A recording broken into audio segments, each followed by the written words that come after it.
Hey everyone, today I am delighted to have a friend on the program who my wife and I have known for many years. So I'd like to welcome Lorianne Mark.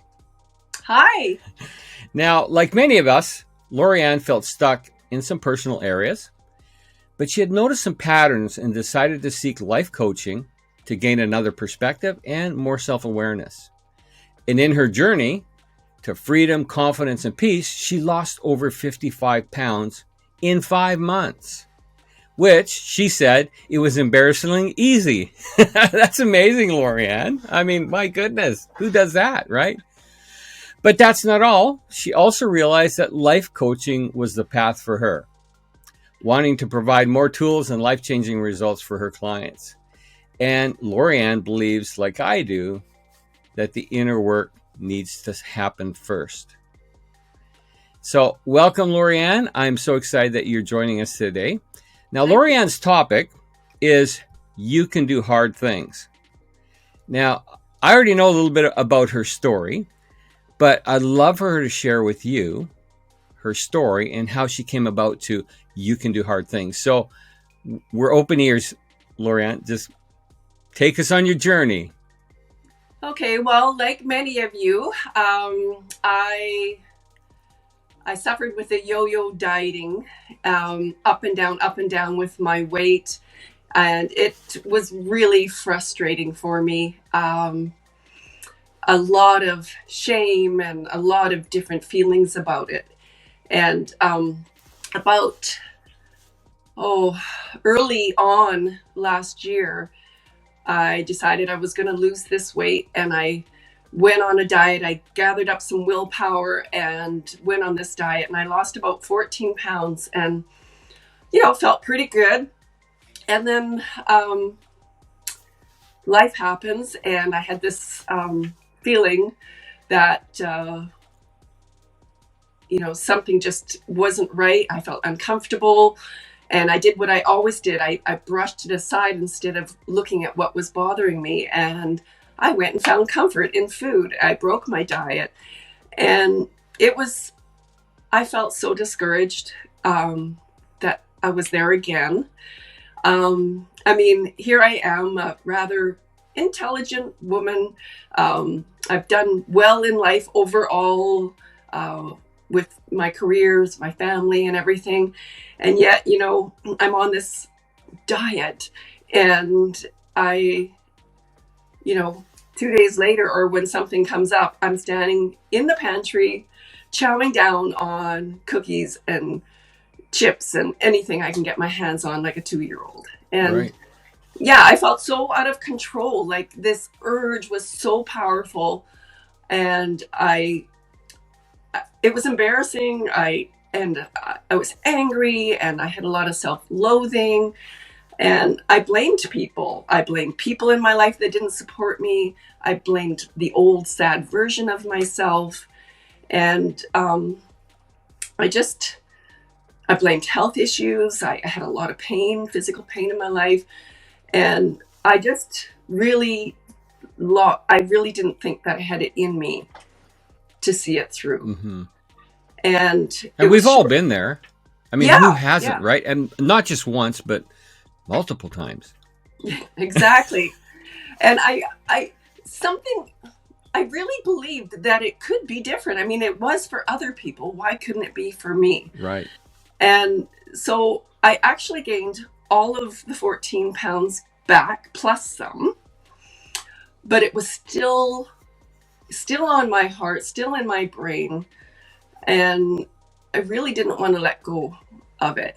And, being exposed to all the tools that I have as a life coach, I never really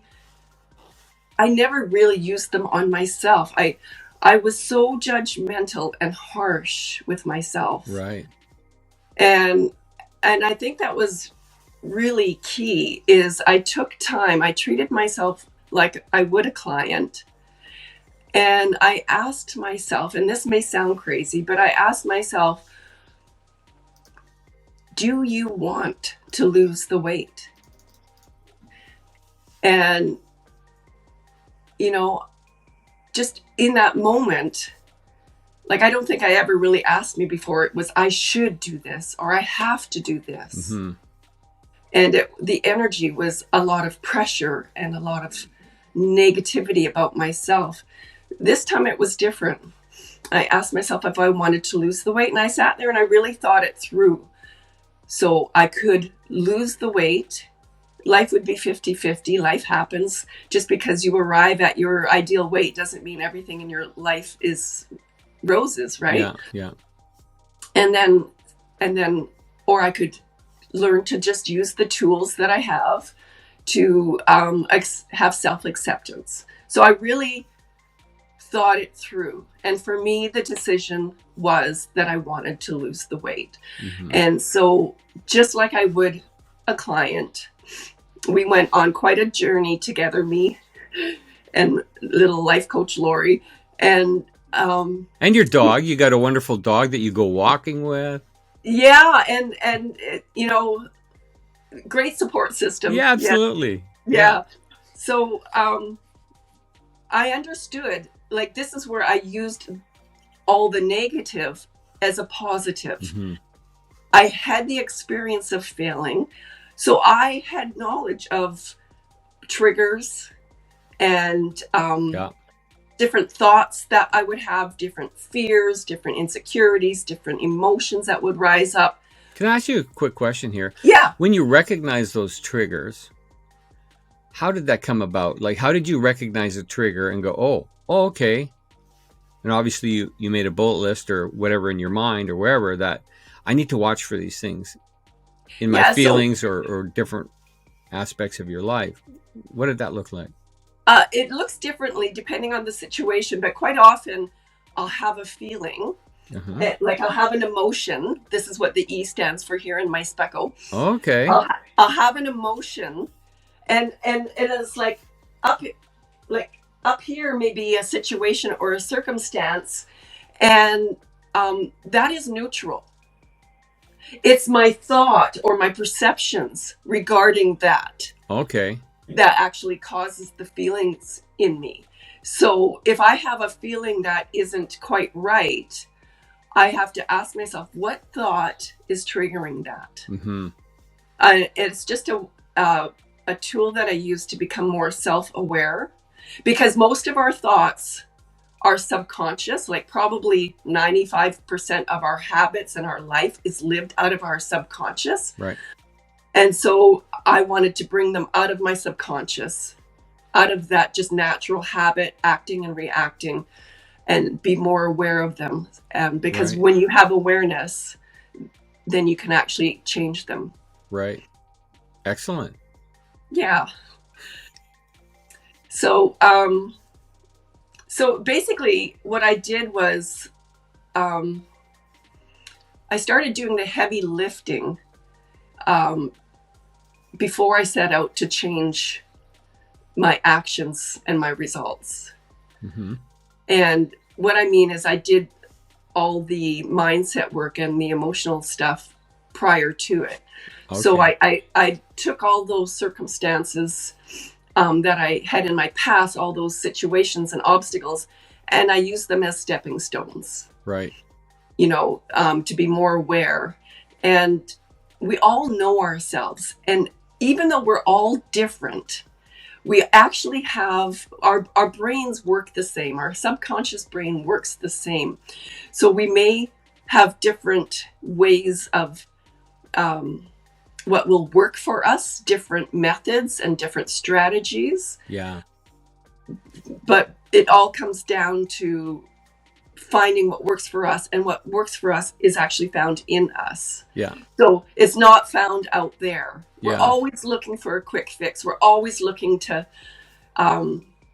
make it easier by a different strategy, when all we have to do is deal with it on the inside of us. Right. Yeah. If Absolutely. That makes any sense. Yeah. Yeah, it does. It does. You know, I was talking to someone the other day about inner dragons. We all have them, self-doubt, all these different things. And everyone's, it's a little different, right? So I was talking to a gentleman last night, and he says, "Oh yeah," he said, "I've got the chip dragon." I said, "You got the what?" He says, "Yeah." He says, "I like salt and vinegar chips. I like." But anyway, I thought that was funny. But everybody's got these dragons, and I think at some point we have to stop for a moment and start telling ourselves the truth.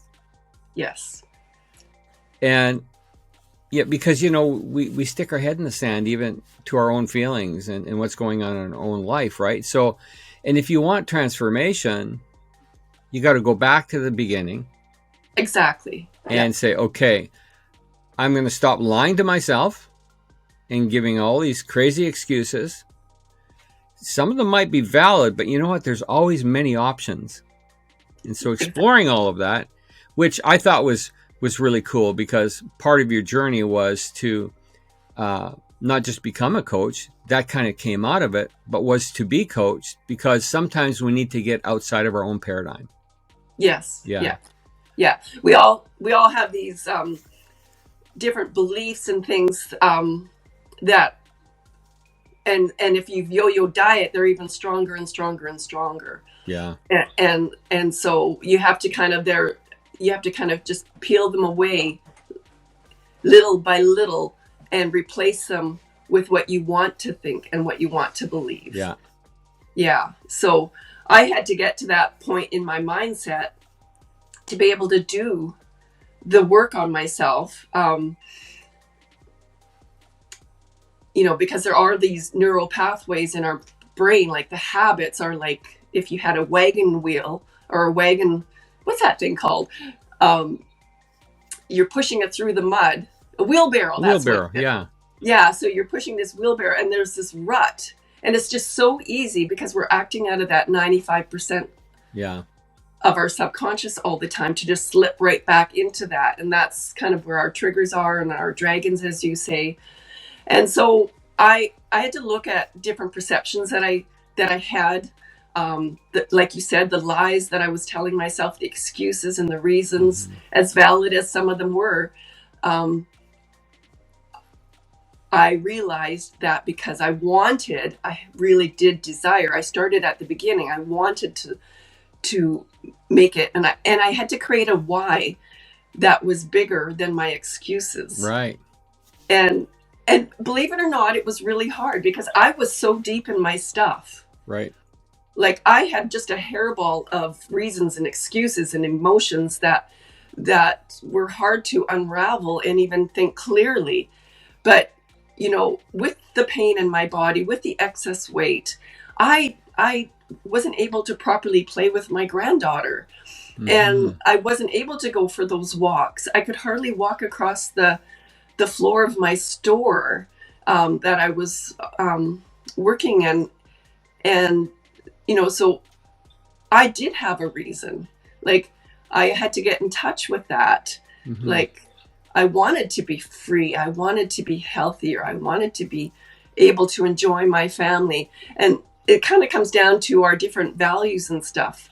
Like some of my values were created a long time ago where I felt I needed to be safe. And if I make a big change, my brain goes into freak mode and saying, this is not safe. This dieting thing, this isn't working. And so that value that I had of being safe really didn't serve me.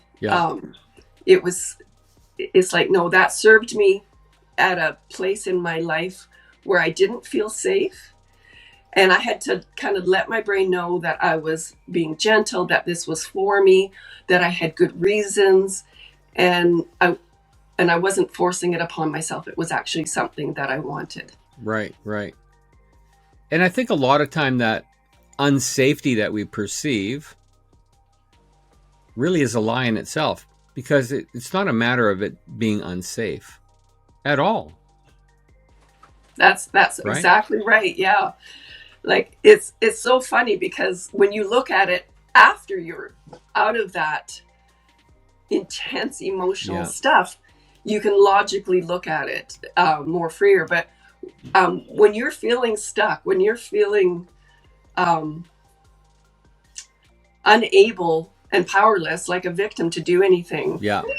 It is a horrible feeling. I don't want anybody to have that feeling and to be stuck there. Yeah. Um, And this is where, and I'm sure you agree, is you're literally immobilized. I think about, like when I was a kid, I had a dream where, I'm being chased by monsters.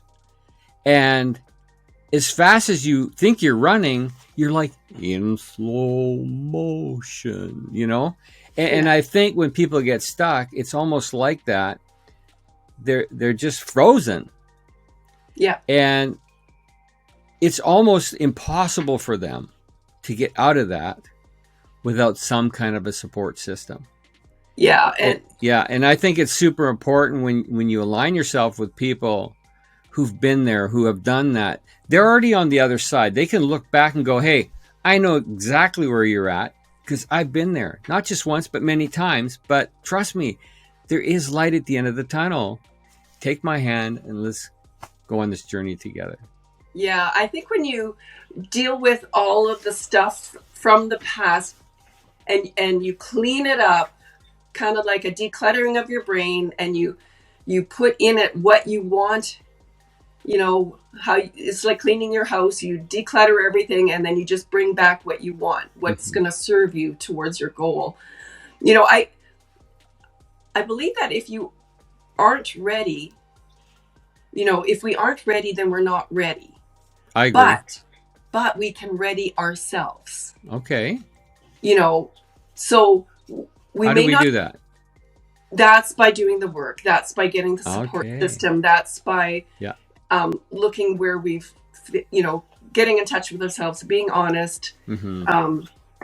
All of that. So we can ready ourselves. We can grab the support. We can change our perceptions. We can plan it so that it doesn't feel so dangerous. We can, we're not surprising ourselves and, I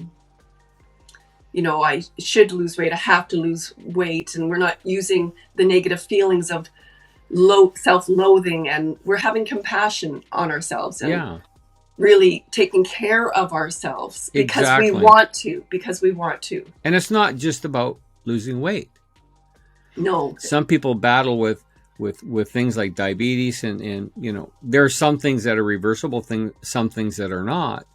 But we do need to take action to at least heal and, make some transformations in our life, right?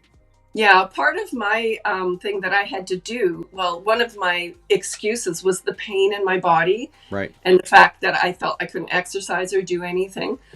Excuse me. So one of the actions that I took among my many, many, many was I went to a health food store to see if there was something to help with the inflammation and stuff. Mm-hmm. And so that was one of the things that I did for myself. So I grabbed lots of tools. I did everything before starting. I ensured that it was going to be a success. As a matter of fact, I even posted it on Facebook that I was going to lose 53 pounds in 5 months. And the funny thing is about the 5 months is I had a date, but I thought it was 6 months in my brain. I didn't do the math. So when I got to my weight, I was at that date on the day. Wow. And when I did the math, I realized, it was 5 months, not 6 months. Amazing. That's the power of the mind. Amazing. And folks, because we've known each other for a lot of years, my wife and I liked all of her pictures and posts, and that's another way of encouraging each other. It really is. It really is, right? Because Lori lives in Vernon, I live in Chilliwack, so there's 3.5, 4 hour drive difference. Used to live in Chilliwack many years ago, but yeah, that's the nice thing about social media, the internet. I mean, hey, people are getting fitness through the internet, which I thought, how could that be? But it's happening.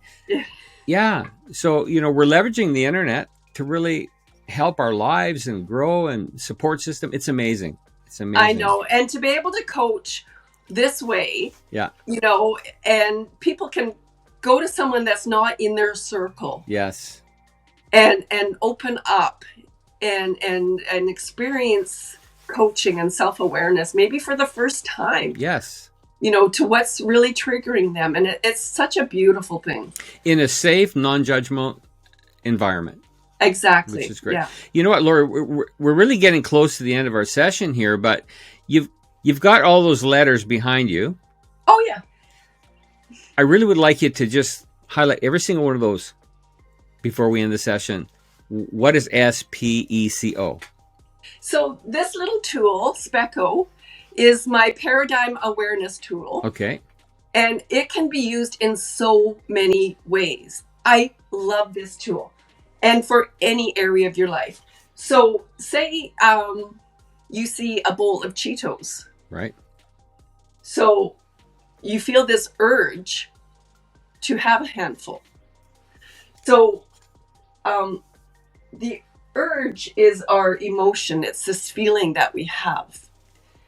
And we think it's the Cheetos, the circumstance. Right. That's making us, this outside thing is making us want, if it wasn't there, we wouldn't want it, right? But there's something in between. Quite often we're not aware of it because we're acting out of our subconscious. And this is our perceptions, our thoughts are right in here. And quite often it'll be a little thought like, oh, that looks good. Oh, I need that. Or it'll be a thought like, oh, there's no sugar or flour in it, so I could have a few. And so we think it won't hurt. Okay. So here we are thinking it's not hurting. We have this urge. The urge is increased because we're giving ourselves permission. So that's our emotions. Yeah. And then we grab the Cheetos and eat them. Okay, yeah. But then we're left with this, which is the outcome. Right. And you may think, well, the outcome's not so bad. It's not going to show on the scale tomorrow. But this outcome here is you felt sneaky. You went off your protocol. Right. You basically are setting yourself up. You don't kind of trust yourself. You kind of feel guilty. Okay. So this outcome, if you bring it up to here, yeah, which is it won't hurt. Well, in actual fact, it did. It did, yeah. Yeah, but this tool can be used in so many ways. It's a way that we discover what's going on here because mindset is everything. Absolutely, yeah. And it also can be started backwards. What outcome do you want? Right. So I have a little thing I do with people. I love this game, and anyone here can do it, is what outcome do you want? So say you want to weigh X amount of weight. So how does that person that weighs that weight, what kind of activities do they do? What, how do they behave and act? How do they feel? How do they think? So you get a picture of your future self. Okay. And when you really sit with, feeling those feelings and thinking about those actions and taking those actions, when you're stumbling from where you are today, get a look at your future self. Right. And it'll help you in that in-between time. Very good. Yeah, it's a little fun tool that we have. Yeah. That's excellent. Listen, Lori-Ann, thank you so much for being on with us today. I know that I super enjoyed it and benefited from it. I know that everyone else will as well. Now, everyone who attends this can get a free PDF digital download from you, right? And so what is that? So I'll give you this with brief explanation how to use it. Okay. And you're welcome to hop on a free call to have a little instruction if you need it. And also I have a 3-page list of feelings, which is really helpful because our feelings aren't just happy, sad, and angry. They're much more complex than that. So it's very helpful in the use of the tool. Excellent. And then one person attending the summit is going to get a special gift from you as well. And what is that, Lori-Ann? I'm so excited to offer a 6-week intensive program where we coach one-on-one, and I expose you to the tools. We explore different things, look at different perceptions. We narrow in on where you are and where you want to go. Wow. And it's very empowering. Amazing, Lorianne. Thank you once again for being with us. And hey, I'm so glad that we're friends, my wife and I and you. And, there's so much happening in your life. You're coaching different clients, different people. Lorianne is also an associate coach with Daryl and Friends. So we're super excited to partner with her. And again, thank you so much for watching, and have an awesome day. Thank you. And thank you for hosting such a wonderful event. Thank you, Lorianne. Bye.